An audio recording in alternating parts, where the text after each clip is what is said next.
Wow, I'm like, oh my god, I'm emotional. I am emotional.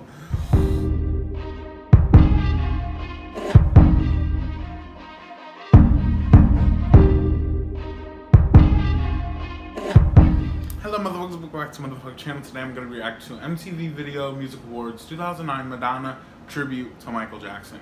If you want to see this video, it'll be in the description below, along with all my other Madonna playlists, or reactions in a playlist. But I really can't wait for this. Michael and Madonna had some, some disagreements in their early career, and then after that, I don't think that they really just didn't click. Honestly, I think that's what it was. They should have put their petty differences aside and came together and collabed and made a legendary fucking video like that. That's what we were all waiting for. That's what we needed. But it never happened. But it's fine. We still have them. They went to the VMAs. I think it was the VMAs, long time ago, and they literally the king and queen of pop, like legends, literally. But this is 2009. This is after he died, and let's get into it because I'm ready. I want to see what she has to say. Okay, she looks fantastic, as per usual. I have a little bit more to say than that. Okay, here we go again. Michael Jackson was born in August 1958. Legend. So was I. I didn't know she was born in 1958. Grew up in the suburbs of the Midwest. So did I. Oh my God. Michael Jackson had 8 brothers and sisters. So do I.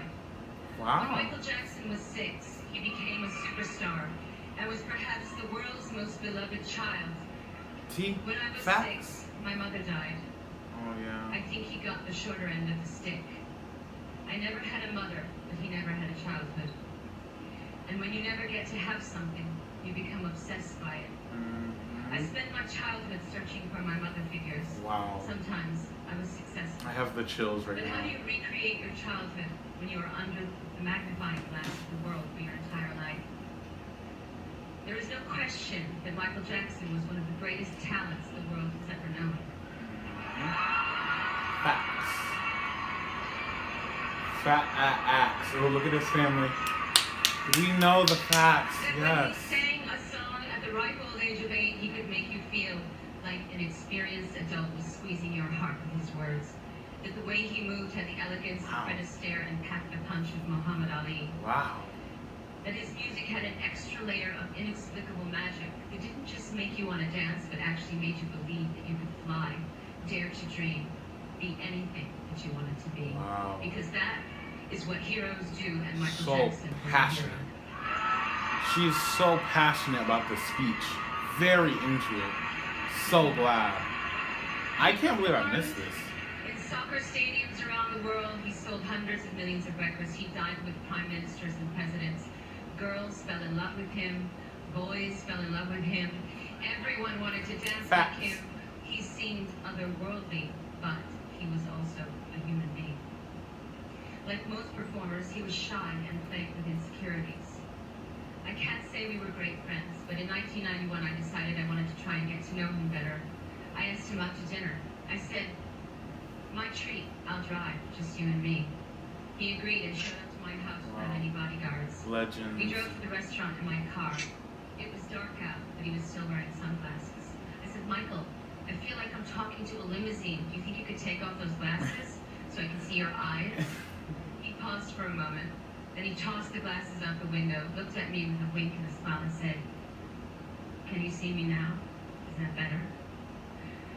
In that moment, I could see both his vulnerability and his charm. Wow. The rest of the dinner, I was hell-bent on getting him to eat French fries, drink wine, have dessert, and say bad words. Things he never seemed to allow himself to do. Later, we went back to my house to watch a movie, and we sat on the couch like 2 kids. And somewhere in the middle of the film, his hand snuck over and held mine. It felt like he was looking for a friend more than a romance. Wow. And I was happy oblige him. And in that moment, Wow. he didn't feel like a superstar. He felt like a human being. Wow. We went out a few more times together, and then for one reason or another, we fell out of touch. Then the witch hunt began. And it seemed like one negative story after the other was coming out about Michael. I felt his pain. I know what it's like to walk down the street and feel like the whole world is turned against you. I know what it's like to feel helpless and unable to defend yourself because the roar of the lynch mob is so loud that you are convinced your voice can never be heard. But I had a childhood, and I was allowed to make mistakes and find my own way in the world without the glare of the spotlight. When I first heard that Michael had died, I was in London, days away from the opening of my tour. Michael was going to perform in the same venue as me a week later. All I could think about in that moment was, I had abandoned him. That we had abandoned him. That we had allowed this magnificent creature that once set the world on fire to somehow I slip have through the cracks. chills. While he was trying to build a family Come on, and rebuild his career, we were all busy passing judgment. Most of us had turned our backs on him. In a desperate attempt to hold on to his memory, Wow. I went on the internet to watch old clips of him dancing and singing on TV and on stage. And I thought, my God, he was so unique, so original, so rare.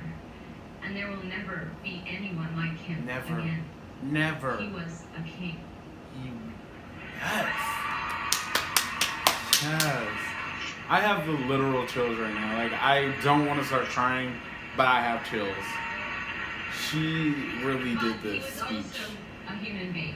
He was also. And alas, we are all human beings. Yes, And ma'am. sometimes we have to lose things before we can truly appreciate them.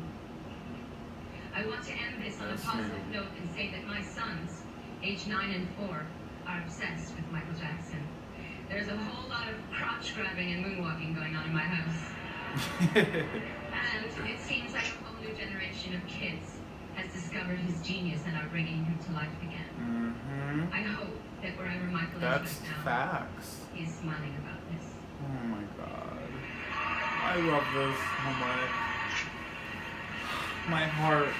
Yes, My heart. yes, I really Michael Jackson was a human being, but damn it, he was a king. Long live the king. Long live. Wow, I'm like, oh my God, I'm emotional. I am emotional. Oh my God, wow. Wow, I said this at the beginning of this speech. Very passionate, very, very well spoken, very well put. If there was anybody to do a speech on just his legacy, the perfect person would be Madonna. She literally, she's been through it. She's been through it all. She's been through basically everything he's been through. Like she said, she knows how it feels to feel like you're just vulnerable and just, you know, she knows those feelings. And to be a star of that stature and just feel like nobody likes you, it could be hard, I bet. I guarantee it could be hard. And she understands. So she was the perfect person to do the speech. And I am so glad that she spoke out and on his behalf and just spoke on just his legacy and just the legendary things that he's done. There are so many iconic moments that Michael has, whether that be videos or songs or albums or anything. Honestly, everything that he has done has been legendary, and it will always be remembered, always. And she's 100% right. She said she feels like a whole new generation of kids are just now, seeing who Michael Jackson is. That is facts, because I remember when he died, I was watching it on the news,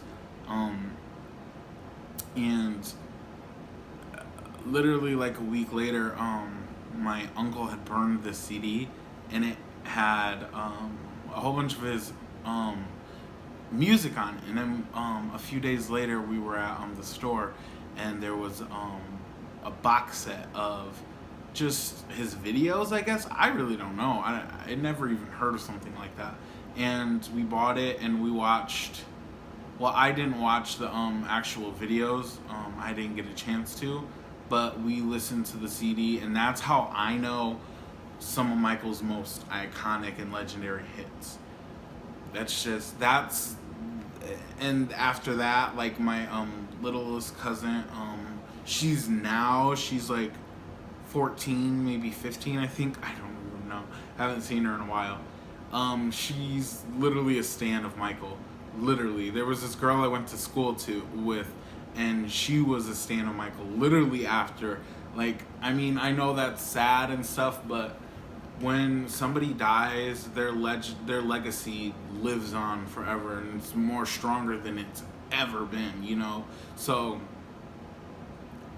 that's why people, you know, stuck to him or went to him when he died, you know. And it's sad, but it's true. That's just how it happens. It happened with Prince. People started to recognize him and pay him more respect. And people were so rude to Michael when he was alive. And now I hope they feel guilty about it. I really do. But I guess it's to you guys. Madonna really spoke facts. I wish they would have collabed. But hey, what are you going to do? I guess it's to you guys. Like, subscribe. Bye.